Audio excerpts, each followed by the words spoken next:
Good morning. তো আজকে গোয়াতে প্রচুর বৃষ্টি পড়ছে সকালবেলা, মানে ভোর 4টে সাড়ে 4টে থেকে শুরু হয়েছে প্রচুর বৃষ্টি পড়া। তো আজকে আমরা সেজে গুজে রেডি, কারণ আজকে আমরা নর্থ গোয়া ঘুরতে যাবো আর টুকটাক ওই পাঞ্জিমের সাইডটা দেখতে যাব। কিন্তু এত বৃষ্টির মধ্যে এবার যাবো, সেটাই কিভাবে কি করব কিছুই বুঝতে পারছি না। গাড়ি বুক করেছি, দেখি গাড়ি এখনো আসেনি, অলমোস্ট 9:30 বাজে, দেখা যাক। হালকা ফুলকা বৃষ্টি পড়ছে কিন্তু ভিজে যাওয়ার মতো। বেরিয়ে পড়েছি, গাড়ি চলে এসছে।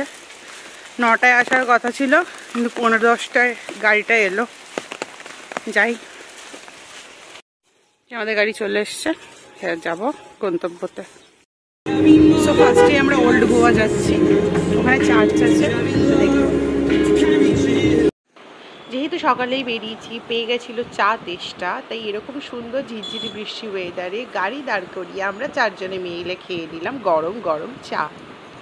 কিছুক্ষণ পর ভাবছি ব্রেকফাস্টটাও সেরে নেব, কেন এখন আমাদের ওল্ড গোয়া পৌঁছাতে সময় লাগবে আরও মোটামুটি 45 মিনিটস মতো।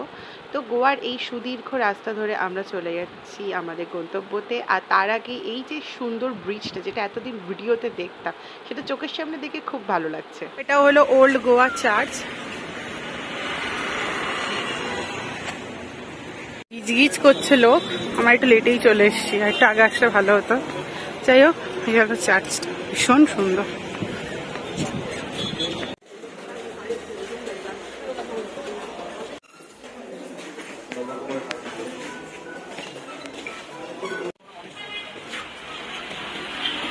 এটা হলো আর্কিওলজি সার্ভে অফ ইন্ডিয়া, এটা খুব সুন্দর। সকালে এত বৃষ্টি পড়লো কিন্তু আবার সেই এত ঠাটা পোড়া রোদ, ও আবার মাথা ঘোরাচ্ছে। বৃষ্টি পড়ে ওয়েদারটা এত সুন্দর হয়ে গেছিল, আবার যেইকে সেই প্রচুর গরম। আমরা এখানে চলে এসেছি ফন্টেন স্ট্রিট। এখানে ওই কালারফুল বাড়ি দেখা যায় ওল্ড গোয়ার, কিন্তু চলে তো এসেছি কিন্তু এখনো বুঝতে পারছি না কোন দিকে ঢুকবো। যাই, হাঁটতে থাকি, দেখা যাক কত দূর পৌঁছায়। এই রাস্তাটা দিয়ে চলছে।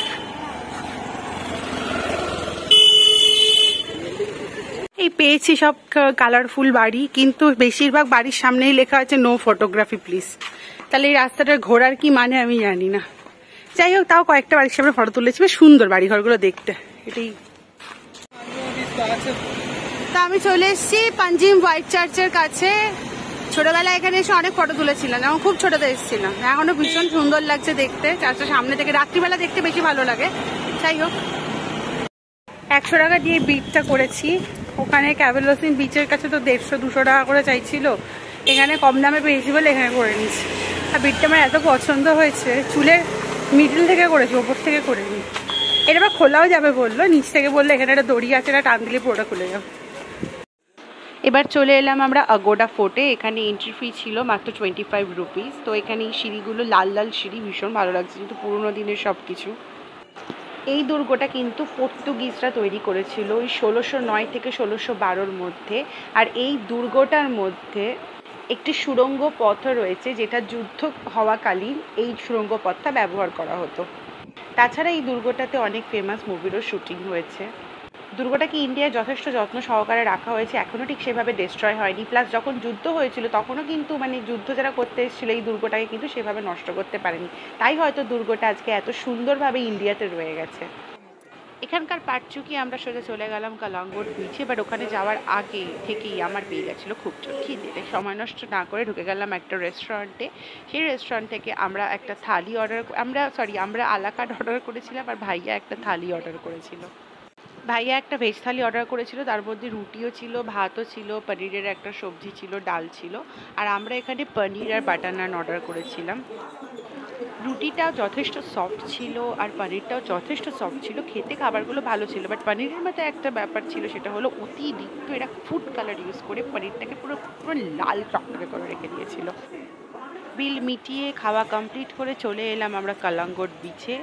আমি এর আগেও বলেছি সাউথ গোয়ার বিচগুলো ফাঁকা ফাঁকা আর নর্থ গোয়ার বিচগুলো ভরা ভরা, তাই এখানে এত লোক দেখে আমারও ঠিক ব্যাপারটা ভালো লাগছিল না। কেন সাউথ গোয়ার এই ফাঁকা বিচটার ভাইবটা যেন আমাকে বেশি আকৃষ্ট করছিল। কালাঙ্গুর বিচের এইখানে অনেক শপিং এর দোকান আছে, আমরা এখান থেকে একটু টুকটাক শপিং করলাম। দামগুলো ঠিকঠাকই আছে, দরদাম করা যাচ্ছে, এরকম না যে দরদাম করা যাচ্ছে না।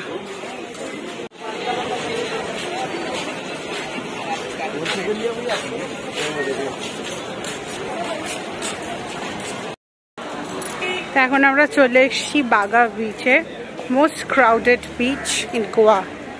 মানে মোস্ট সবসময় লোকজন গ্যাঞ্জাম করে যাচ্ছে এখানে, অলরেডি গ্যাঞ্জাম ছিল। এক্সট্রিম সাউথে যখন ছিলাম ওখানে বিচগুলো ফাঁকা ছিল, লোকজন কম ছিল, কেমন একটা লাগছিল, বেশ ভালো লাগছিল, নিস্তব্ধ চুপচাপ। আর এখানে এসে দেখি পুরো গিজগিজ করছে লোকজন, এখন তো এখানে পুরো ভর্তি।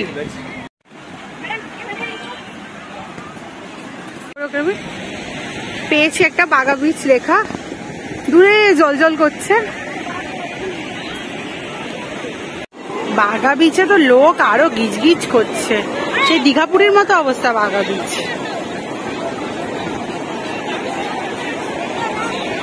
যখন 20-21 বছর আগে এখানে এসেছিলাম, এই বসার সিটগুলোর জায়গায় সব ফুড স্টলে ভর্তি ছিল। এখানে পাও ভাজির ঠেকা ছিল, বড়া পাবের ঠেকা ছিল, বাট এখন পুরো এখানে সিটিং প্লেস করে দিয়েছে।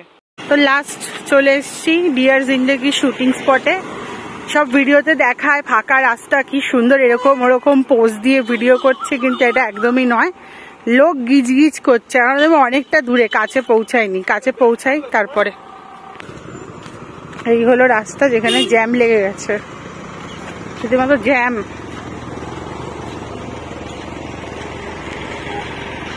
আমি আদিখিলা নয়, আমার মতো আর সবাই এখানে আদিখিলা। আমার পেছনে যারা আছে সবাই আদিখিলা। এখানে সবাই লাইন দিয়ে দাঁড়িয়ে আছে, বসে আছে শুধুমাত্র ফটো তোলার জন্য। সো এবারের মতো আমাদের নর্থ গোয়া ঘোরা শেষ। যদি নেক্সট টাইম কখনো আসি আবার নর্থ গোয়া বা সাউথ গোয়া, তখন আবার গোয়া ঘুরবো, বোম্বে ঘুরবো। এবারের মতো এইটুখানিতেই ইতি টানলাম। অঞ্জনা ব্রিজটা আমাদের দেখা, বিচটা আমাদের দেখা বাকি রয়ে গেল। থাক, নেক্সট টাইম দেখে নেবো। তোমাদের জন্য রইলো কিছু ফটো মেমোরিজ। আর আমার এই গোয়া সিরিজটা যদি তোমাদের ভালো লাগে, অবশ্যই আমার ভিডিওগুলোকে দেখে লাইক করো, আর আমার চ্যানেলটাকে সাবস্ক্রাইব করতে একদম ভুলো না। টাটা।